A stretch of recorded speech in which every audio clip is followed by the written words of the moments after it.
Hi అండి. ఇది మా ఇంటి దగ్గర ఉన్న ముంత మసాలా.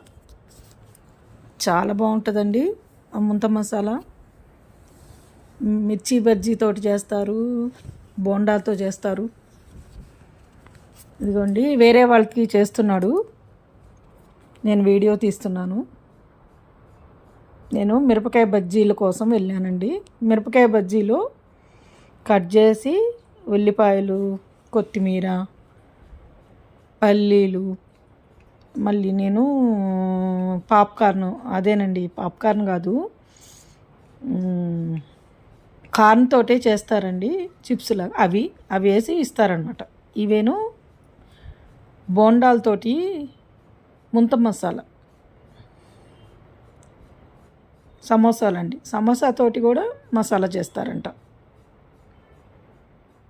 నేను ఫస్ట్ టైము వెళ్ళాను, వేరే వాళ్ళకి పెడుతున్నాడండి, అవి నా కోసం కాదు. వీడియో ఒకసారి మీకు చూపిద్దామని చేస్తున్నాను. టేస్ట్ అయితే చాలా బాగుంటుందండి. మా అబ్బాయి వాళ్ళు ఉన్నప్పుడు, మా అమ్మాయి ఉన్నప్పుడు తీసుకొచ్చేవాళ్ళు. నేనైతే ఎప్పుడు వెళ్ళలేదు, ఫస్ట్ టైం నేను వెళ్ళి చూశాను. అదిగోండి నేను ఈ మిరపకాయ బజ్జీలు తీసుకున్నాను, సగం తిన్నాను. బాయ్ అండి.